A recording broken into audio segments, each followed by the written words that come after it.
button in the meantime. Says got it. Mm-hmm. That's the same button I got. And it looks like we're live on YouTube. And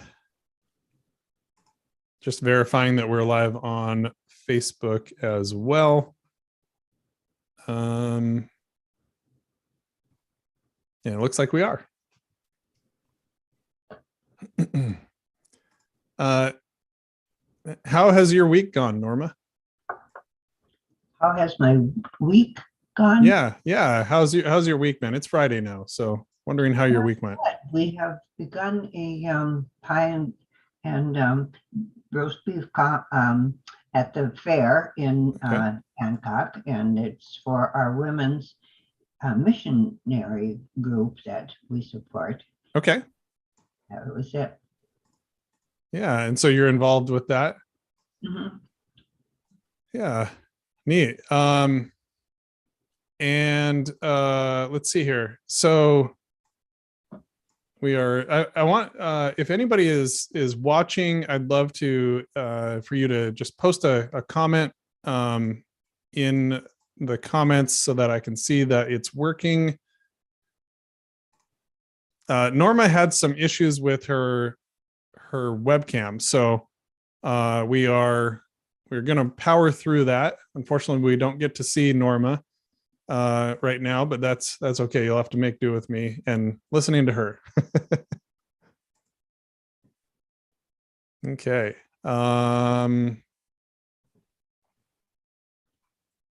Still haven't seen anybody comment on this yet, so I'm not sure if it is working. Someone actually did say can see me. Randy Kangas, looks like. Thank you. But I am having trouble with my chat. So Elva says it's working fine. Joan says hello, Norma and Jamon. That's Joan Matson Spence. Yes. Okay. Yeah, it looks like Lorraine Olson also is saying that she can see us. Okay, good. Very, very good. I'm glad to hear that. Judy Kinnanen says, I see and hear you. I'm not sure if you know any of these people, Norma, but I do. They are tuning in. Yep. Very cool. So we have some people joining us, and so I'm going to actually go ahead and kick things off here. We are, again, this interview series, if you're new to watching these interviews, I essentially am doing a series where I interview people within the Apostolic Lutheran community who have lived interesting lives or done interesting things or have interesting jobs. And I've done quite a few of them. You can find them on YouTube. You can also find them in our Facebook group, and go watch the archives if you haven't had a chance to watch these.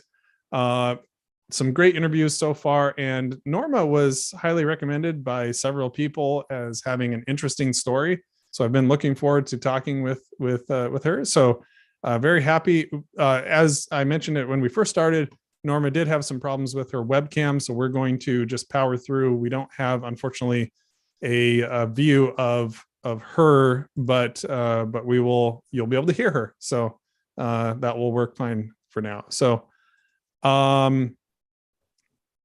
welcome, Norma. Thank you so much for joining me. I really appreciate it. Very happy to be here. Great. So Norma, where do you live? I live in Hancock, Michigan, Okay. Upper Peninsula, Keweenaw, the mining area. Mm-hmm. We live on the lake. You live on the lake. Yeah, very cool. And I like to start with the Whose Girl Are You segment. So who were your parents and where did you grow up? Dad was Andrew Michelson, and he became a pastor in the Apostolic Lutheran Church, and he was statistician for the board, the Federation, and he became vice president and then later on became president of the Federation. And mother is Mary Vicky Michelson. Okay. And I was born in Minneapolis, where Dad immigrated from Norway when he was a boy. And then we moved to Cloquet, Minnesota, when Dad became the pastor of the ESCO congregation. And how long did you live in ESCO then? We lived 8 years. Okay, so when you were basically growing up, the younger years, you were in ESCO. Yes. And then so one of the things that people told me about you was that you were a polio survivor. Was that early in your life then? I was 13 years old. Okay. And it was the pandemic of poliomyelitis. And I woke up one morning with the left side completely paralyzed. And so they found a Sister Kenny treatment. It had just begun, and we were going to go to Minneapolis because that's where Sister Kenny lived, and they had the Children's Hospital there. Our town physician checked with me, and he said she indeed has polio, and I will just measure her for some supports. And mother said, "Oh no, don't put any bonds on her. I'd like to try the Sister Kenny treatment." And he said, "Well, if you want to go with quacks, I'm out of here." And mother really to cry, and she said, "Oh no, she loved her our physician, but he was stubborn about it." But yeah, my father simply said, "I want a second opinion." And so the other younger physician came in and said, "I wholly believe in the therapy that Sister Kenny is doing with these polio patients, rather than putting them into braces and they're there for the rest of their life." So that was in Marquette, Michigan, and I was there for a full year. Okay. June 1944 to 1945. So this was during World War II. So there was a lot going on in the world, of course, and in the nation at that time. And you were 13. Now, had you moved at that point? Where were you living? We were living now in Hancock, Michigan. They had called Dad from in ESCO and said, "We have a large church here that is pastorless." Okay. Franklin Street Church. Okay. And so we moved there. I was 9 years old. Okay. And, yeah. Gotcha. And then, so how do they figure you contracted polio? You said clearly it was a pandemic. Is this something that's like, I don't know much about polio, to be honest. So is it something that's like through the air? Like, how would it have been contracted? Well, it was a children's disease. Yes, it was. And it really hit the upper peninsula and the from Minnesota over right along. There were hundreds of us kids in the hospital. Yeah. And I remember I was the middle child of our family of 6, and very energetic. And now I was flat on my back in Marquette, and the family could not come regularly because it's 100 miles away. And so I began to pray to the Father. I don't want to be a cripple. Please make me well. I just feel awful. And I know that you hear and answer prayers. And when I told Dad about that, he said, "It is not because you're bad. It's the life on this earth." Yeah. Some people get it. And if the Lord gave you this, he knows you're strong enough to fight it. So don't lose hope.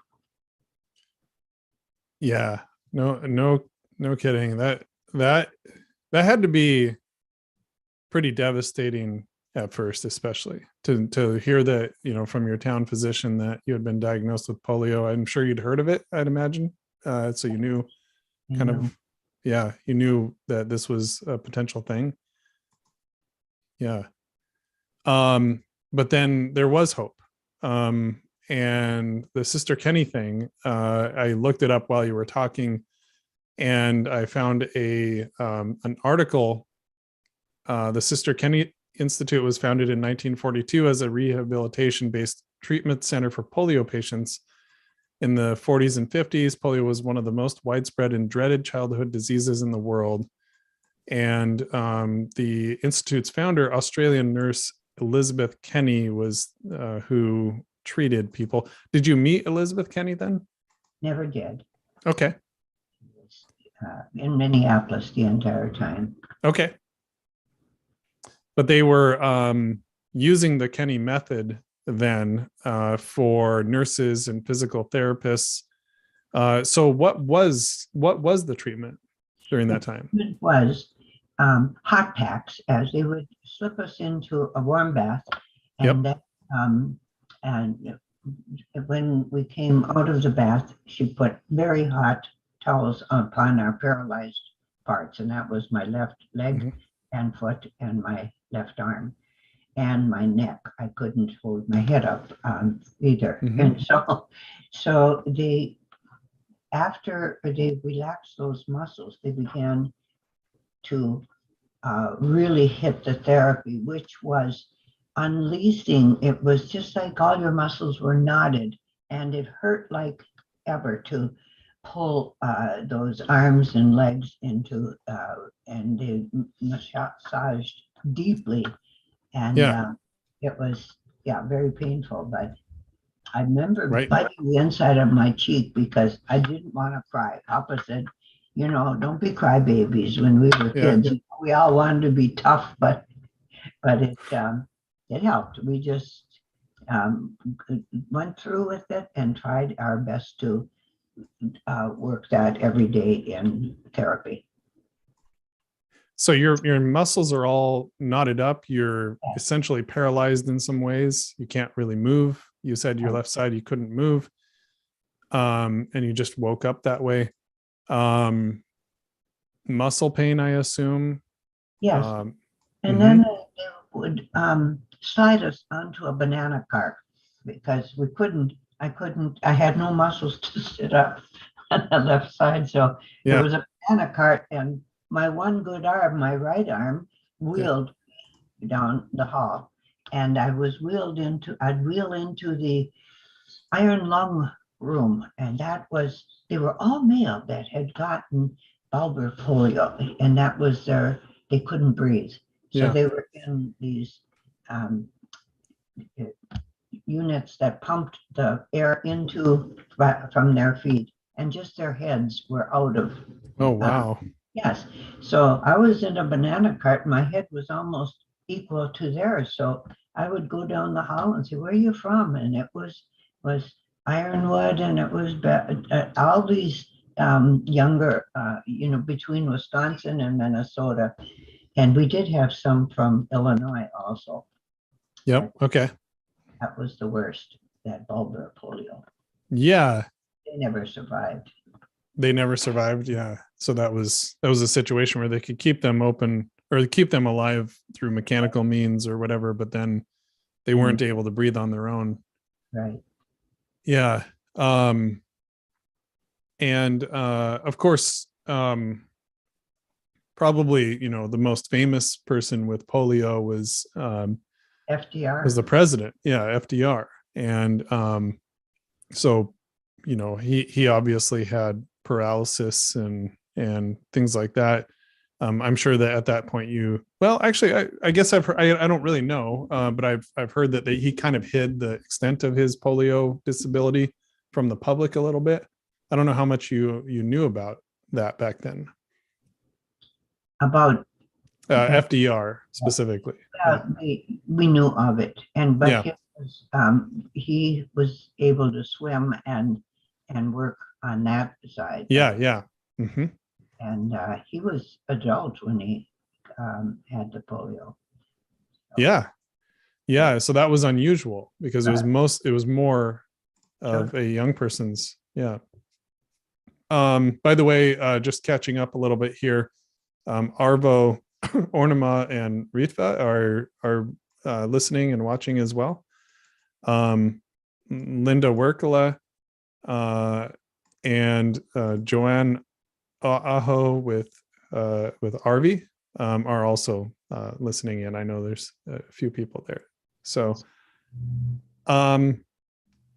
so you would do these, very hot towels, warm baths. Was there also some sort of therapy where you would, strengthen or try to move and do some sort of rehabilitation?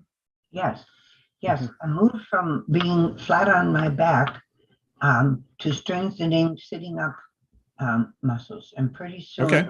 And then they would grab our hands and pull us up into a standing position, and then they would massage those polio extremities, especially my legs and my foot. And I graduated to a drop foot. I could walk, but my foot dragged, and they called it the drop foot. And oh, okay. So then I walked with a cart, and With a cart. Yeah. and so they just kept after us and after Mhm. us, and it was something, because they kept saying, you kids are doing well, you're doing well. It was amazing how it would just people cheering you on, Yeah. gave the impetus to work hard at it. That's incredible. In our room, who would not have any therapy. She screamed and kicked her, or flayed with her hands and whatnot, for a therapist to come near her. Her mother and father came over to my bed. There were 8 of us in one room, and they said, "You are doing so well. Would you befriend our daughter?" She was from Illinois. "And tell her that she needs to have therapy or she'll never walk again," because both legs were paralyzed.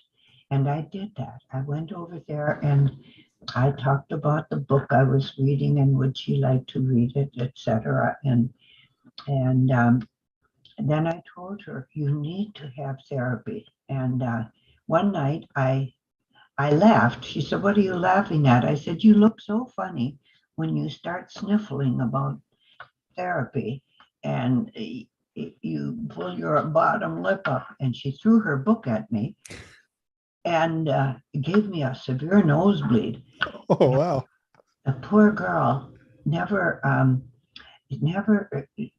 learned to walk, and I'm afraid when she left the hospital, they moved her to another one in Illinois, but she just never cooperated. And when you find patients like that, there's not much medical therapist can do. Yeah.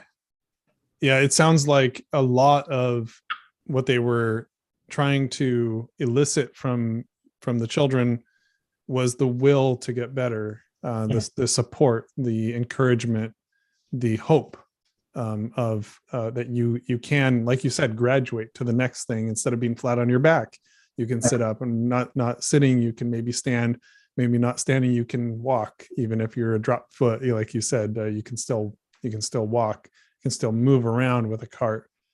And that is that's an incredible, powerful thing. And I was there and doing quite well. I kept improving, so that by June I was able to go home. And when I got home, Papa said, "Henry Ford has given a wonderful piece of land on the sandy shores of Lake Superior, outside of Marquette, Michigan, and it will become the Crippled Children's Camp because the UP is full of polio victims. And you will be going there for the summer. Well, I had missed my family and I was upset. And I said, Papa, I'm not going. He said, you are being foolish. They will help you with that drop foot on the sands, and they will, if you cooperate with them like you've been doing in the hospital, you will be better by school starting. So mother realized that I was lonesome for the family. I had little faith on my lap because she was 3 years younger than I, but she was 11 years old by now. And she said, I will send Faith to the camp. I said, she can't go. She's no cripple. Mother said, she looks malnourished. They'll take her. And they did. She was a skinny little sister, but we got to go, and I went there for 5 years, and that restored my health back, my extremities. So that people today are surprised that I even had polio, which, but I have a left hand that will do nothing. I was full grown, so it's not noticeable. Yeah. So you said Henry Ford donated this?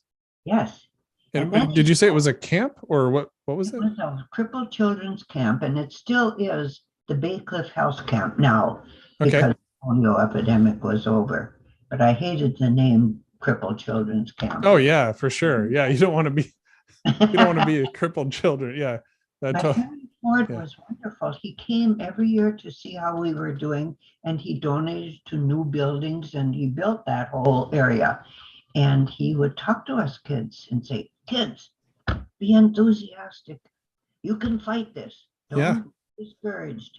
It was, I was amazed that a man of his stature would take the time to talk to us kids and come down to our level.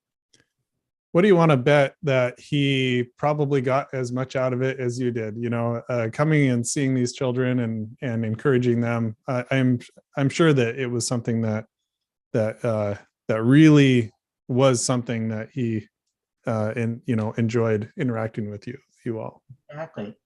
Yeah. And Miss Alba Morse was our director.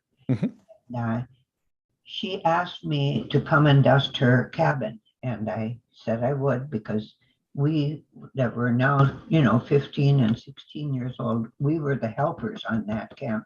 And when I went there, she said to me, Norma, you are not associating with other campers. They need your support because they are hurting, and you don't like to be called a cripple, so you've got to get rid of that from your mind. And when Henry Ford came and spoke to us, Miss Morse came to us teenagers and said, all of you helpers, line up and tell him who you are and where you're from. And she took my hand and put me beside her at the end of the line. When I got up to Mr. Ford, she said, Norma has come to us as an unwilling camper, but has turned out to be our best helper. You know, Jaron, that made everything to me. I didn't realize that they realized how I was not happy to come there in the beginning as a cripple. And then when I saw that help was needed, and I had been taught to work in the parsonage, helping with food and dishes and whatnot. And he put his two hands on my shoulders, and those steely blue eyes looked into mine, and he said, never be ashamed of who you are. You are a child of God, which amazed me from a man like Henry Ford, who didn't have especially a marvelous life. He was a manufacturer. And sure. But the fact is that when you receive an upbuilding statement from someone who you trust, it makes all the difference in the world. And that made me beginning to enjoy camp, the Crippled Children's Camp, and go back every year. That's amazing. And yeah, that's something that would stick with you for the rest of your life, that you maybe were in a position where you could have felt a number of very understandable emotions around what happened to you, and where you were. You could have thought, I mean, even the name of the camp, Crippled Children's Camp, could stick in your mind of, I'm a cripple. Right. And yet, what a message though. Never be ashamed of who you are. You're a child of God. Right. And my husband, Bob, was graduating from the University of Michigan, and Dr. Jonas Salk was the keynote speaker. And when he finished, I said to Bob, I'm going down there to shake his hand. And which I did. And when I got to Dr. Salk, I said, Dr. Salk, I was born 10 years too early. In 1944, I had poliomyelitis. In 1954, your vaccine was made available. He said, but look at you. I said, yes, by the grace of God and by the Sister Kenny treatment, I walk again. And I walked off. But it was amazing to meet people like that with who have done the vaccine, etc. Yeah, Jonas Salk. So I didn't do any I didn't prep for this particular part, but I have heard that when he invented the vaccine, that he chose not to patent the vaccine, nor seek any profit from it, which might be different than what a lot of people might do in that situation, something so valuable. But he simply gave it away for free, his basically life's work, which is incredible. It is. Yeah. That is amazing. And it's amazing that you got a chance to meet him and talk to him about that. That is incredible. When did you meet Bob?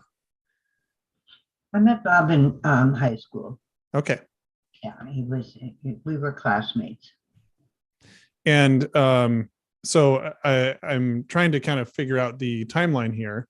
So you were in the health camp for 5 years.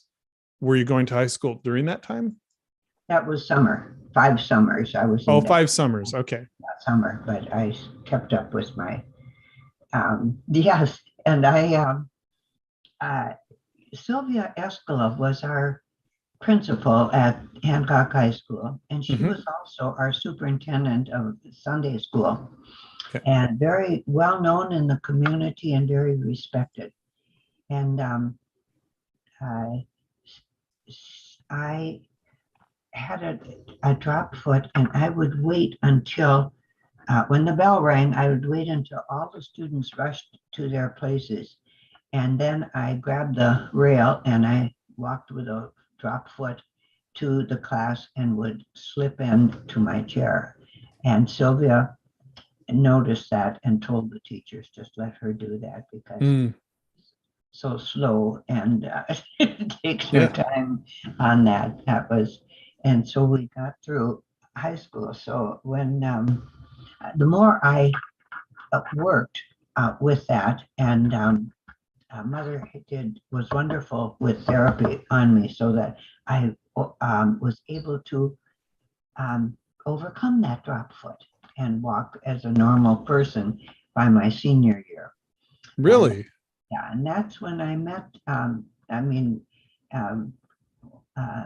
Bob was in class there, and he asked me to the prom, and I said, I do not dance. And he said, wonderful. I hate dancing. He said, I'm all feet. let's just go visit with the kids. I said, my church does not approve of proms, Hmm. but I thank you for calling. And I hung up because I thought he was Catholic, Italian, and Mhm. um, I went into the study and I said to Dad, Papa, what is so wrong with me going to the prom? I Mhm. said, he said, I know, but the congregation gets on my neck when you girls do things like that. Walked out of their office and I thought, poor Dad, that's awful that people would blame him for we girls. So I made sure I never went to the proms or the movies or, all the Mhm. no-nos. And just so that they'd leave Dad alone and not blame him for his Well, your dad was a prominent member of the Apostolic Lutheran Church, where I'm sure he was under a bit of a microscope. Um, you know, and your whole family. I mean, my dad, obviously, Ron Holmgren, Ron and Elizabeth Holmgren are my parents, and he was a pastor. He's retired now, but he was a pastor for many years as well, Yes. and central board and everything. So I know a little bit of what that's like. Yeah. Right. We had them on our P's and Q's. Yeah. And people let you know when your kids aren't.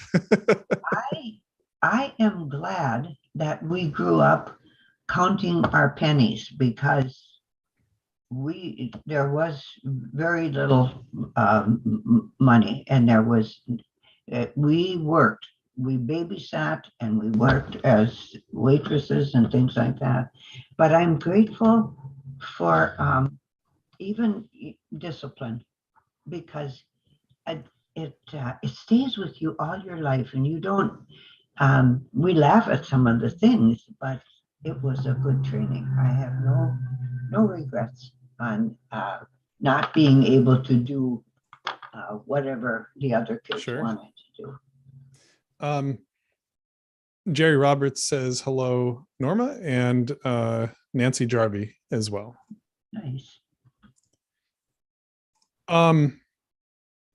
You said your mom was wonderful with therapy. So she would ensure that you were doing your exercises or stretches or whatever. What were they? Like, what was the therapy during that time? Well, the therapy, there was a woman from Finland Mhm. who really got after people that were partially paralyzed and whatnot. I don't know. Her name was Anneki Saralampi. And my mother said, you take the bus after school every Wednesday and over to Houghton. And then there were three big hills to get up to Sharon Avenue. And you walk from the main street up those hills to Anniki's. And Papa will come and pick you up when he's finished with confirmation class. And so he'll come and get you to bring you home. I got off that bus and I walked up. It seemed forever to walk up three huge hills. If you ever came here, you'd see it was a big walk. And I did not realize, Mama realized that that would help that drop foot. It would keep, you walk differently when you're walking up a hill. You're really giving your ankles Oh yeah. work. And I said, Mama, do you know how far I had to walk? She said, I know, dear, but it'll help you. Just keep doing it. And it did. And I lost that um, that drop Drop foot. foot. Yeah. It really strengthened my feet. So I argued with Mother on it, but she was right, and she just kept at me. Keep going. You're doing great. It's getting better. Therapy is one of those things. I've had various, sports injuries and whatnot. And my neck is constantly sore, and I've had to do therapy for that as well. And not that I have anything to complain about. I'm just saying that therapy is one of those things that is very easy to sort of just kind of, okay, yeah, I guess I should do that, but I don't feel like it. But if you do it, if you continue after it, you don't see immediate results, but over time you do see results. It does start really making a difference. But yeah, it's a lot more of a mental thing, like being able to really persist in that. All right. So you initially kind of hung up on Bob, but eventually, I assume, you ended up getting married at some point. Yes, Yeah. we were graduating from high school Mhm. at the time that he asked me to that prom, and I turned him down. In fact, I said to him, when he said, let's just go and mingle with the crowd, I said, I have a date on Saturday night. And he said, with whom? And I said, with our church youth group. We're going out for a bonfire on Portage Lake. And I hung up the phone. So I went to Sumi College because Papa had taken us kids around the table, we older kids, Naomi, Jim, Joyce, and Norma. And he said, in Norway, where I was born, at that time you had to be very rich or very smart to go to college. But here in America, you can all go free if you bring home good marks and apply for scholarships. And I will never be able to leave you kids anything. The church even owns the house. But if you have a good education, you'll have that to fall back on. So Naomi, what do you want? She was graduating. She said, I like nursing. Okay, you apply for the St. Joseph Nursing School scholarship. Jim, what about you? He said, I don't know what I want to do. And Dad said, well, you're a smart boy. He said, be an engineer. Go over to Michigan Tech and work on that scholarship. Joyce and Norma, you can go to Sumi College and figure out where you're going to go after that because it was just a community college. Mm-hmm. Joyce liked art and became an art teacher, and I was going for teaching elementary from kindergarten to 8th grade and music. A degree in those two, which I did the children's choirs in the schools that I taught. And so that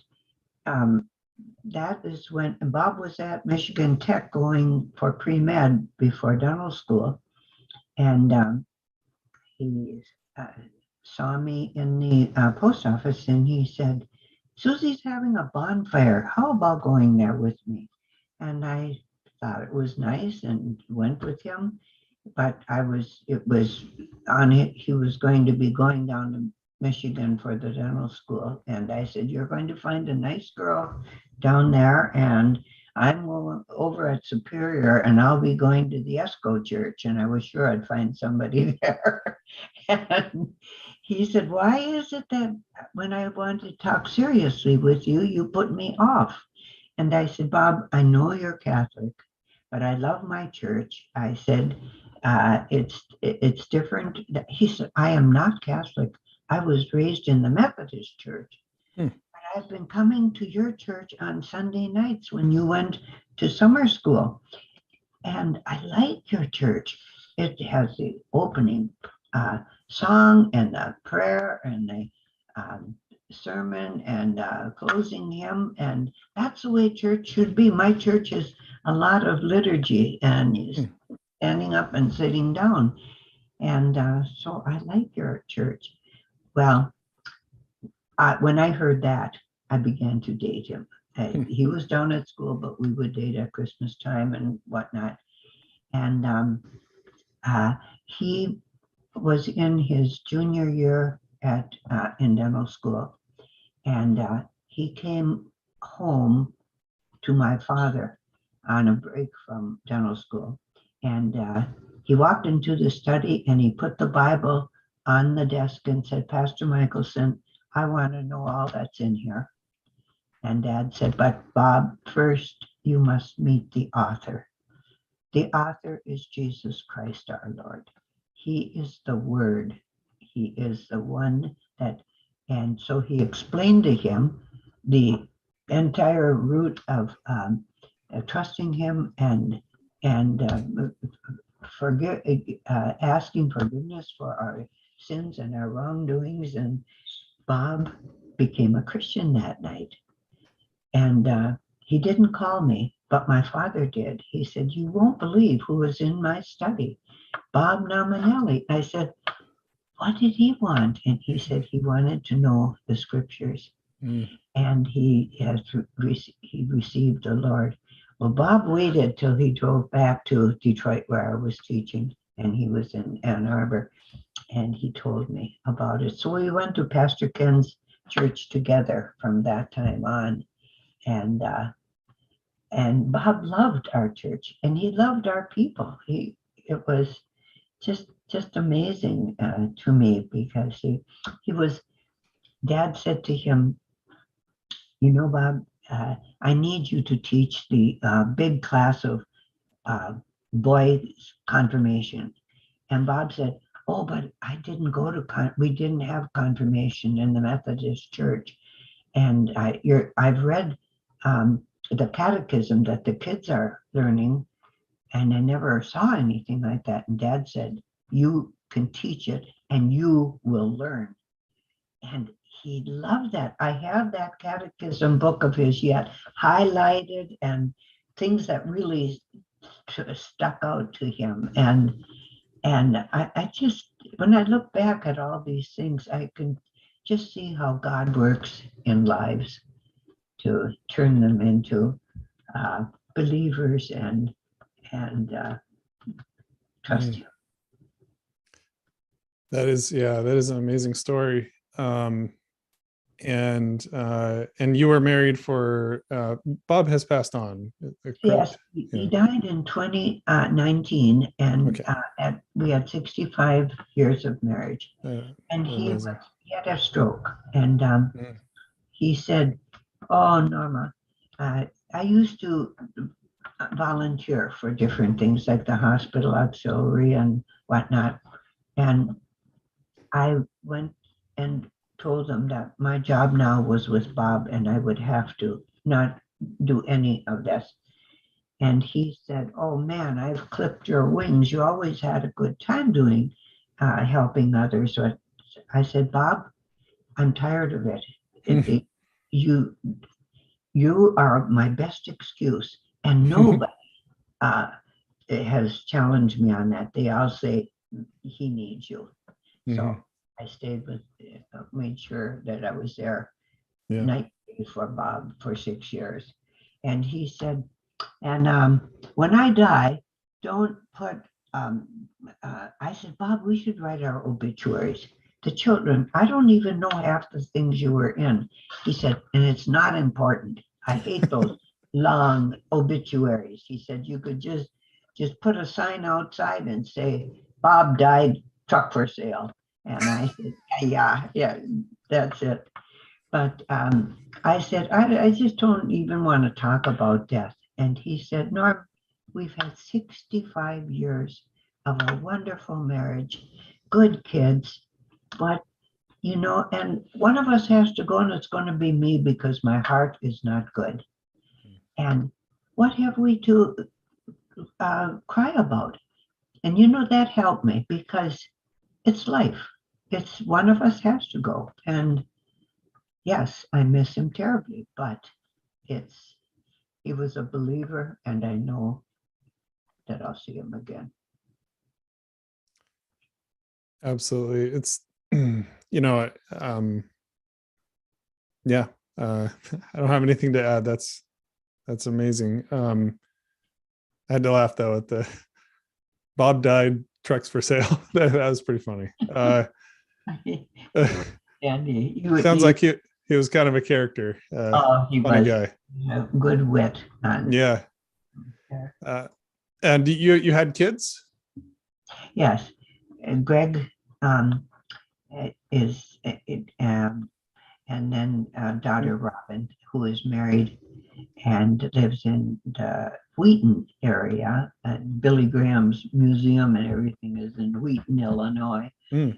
They have our 3 grandchildren. Okay. Lucy, Jack, and Charlie. Okay. And Arvo says, "We have known Norma and Bob from 1972. Much of what we're hearing now is new. She is giving us a tour through a land of trials, weeping in a road that leads to the land of rejoicing. At 90, she is traveling with Jesus and inviting strangers. Come with Jesus, you will see life differently. Hallelujah. Very nice. Oh, Arvo writes so well on Facebook. He's a light to our community. But Sharon, I just want to say one thing. I said that I know that I will see Bob. Jay Widener says, when we go to heaven, we don't go as wives of husbands there. We go as believers, and the church is the bride of Christ. Our love will be centered on him and him alone, but probably other joys, maybe we will. I keep thinking, I'm going to see Moses. I'm going to see all these wonderful patriarchs and prophets, St. Paul. The older you get, the more you think of heaven. And I even take classes from Jay, just because I've got time. And I can get him on Zoom, but I can't get you. Somehow it wasn't working for us, but yeah. So Bob did you say he was a dentist? Yes. Okay. And so you had gone through therapy, you met Bob, you got married. What year did you get married? We got married in 1955. Okay.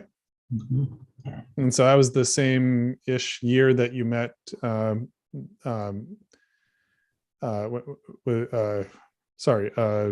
Salk, right? Yes. Around that time. Yeah. In that era anyway. Yeah. Right. Okay. Because he was graduating from Michigan. And okay. And then let's see here. So take me to what was next after that. Actually, I did have a question from Facebook. So I'm trying to remember who asked this. I think Linda Werkela.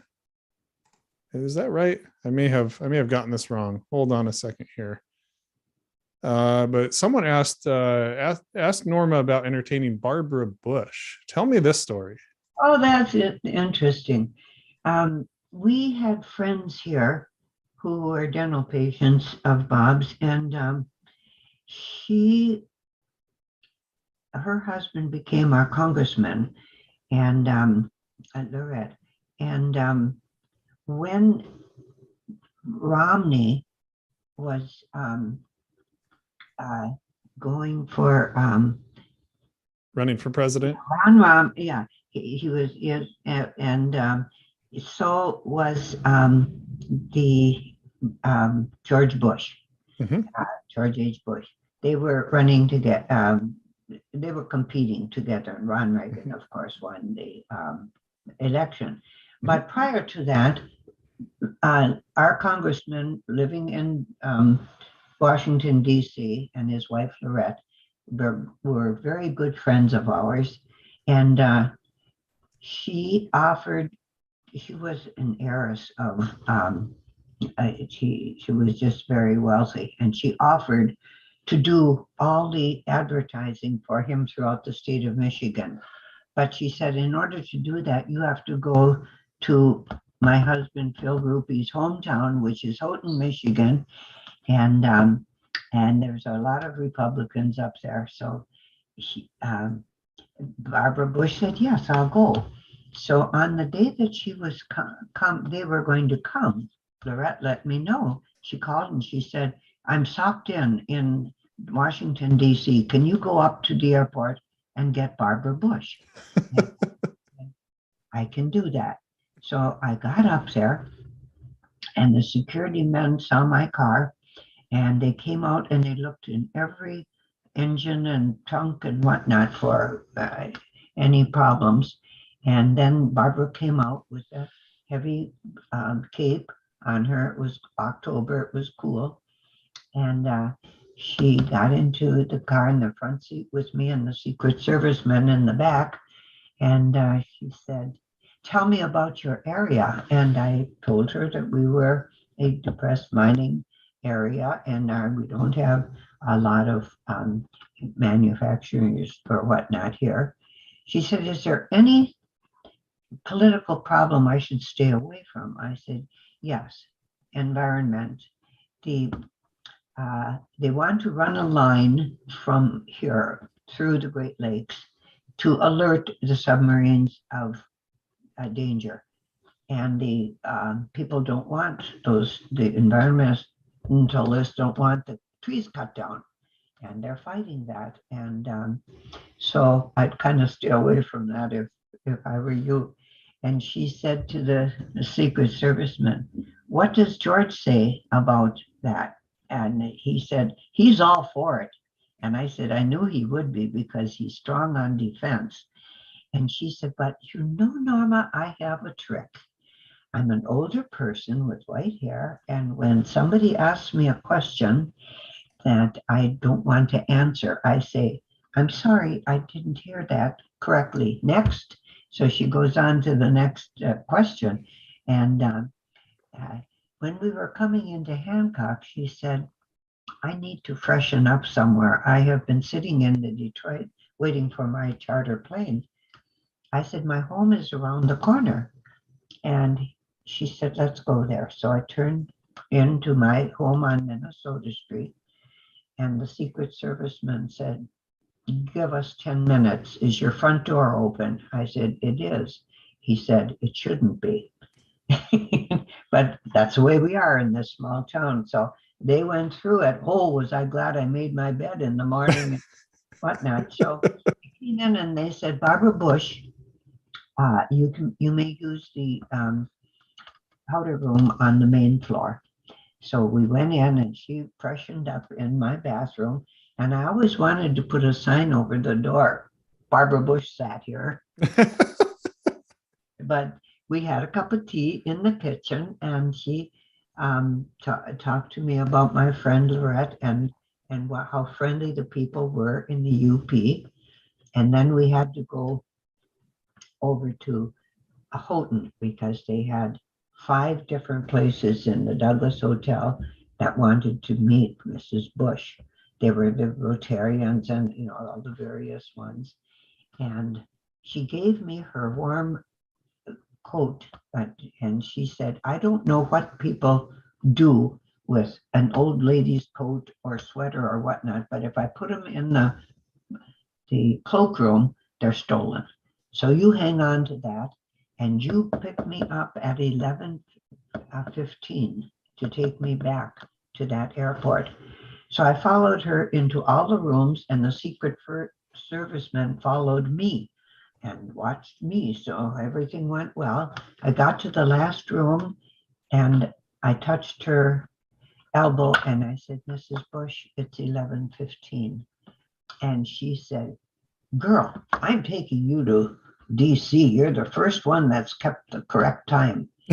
And they said, my aide is telling me, she said, my aide is telling me I need to go to the airport. All my friends were killing themselves laughing. They were saying, geez, that's just Norma. How could she be an aide to Barbara Bush? That's the story of Barbara Bush. What a great story. That's awesome. Yeah. Yeah. Barbara Bush, of course, former First Lady and a character in her own right, for sure. Yeah. I liked her. She was just ordinary. She had no put-ons or anything else. You could have cared less about style and whatnot. I admired her. That is an incredible story. So we have hit about an hour into the interview. Is there anything else, any other stories you'd like to tell about your life, about anything along those lines? I don't want to keep you too long. I know people every time I end an interview, people tell me it went too short, but I also don't want to keep you too long. Norma. So, but if there are other stories you have that you want to tell, I'd be more than happy to listen. The only thing that I'd like to say is it is a blessing to grow old if you're healthy. I have no prescription drugs. With polio conquered, I could still walk very well, and balance is good, etc. They tell us old people, don't fall.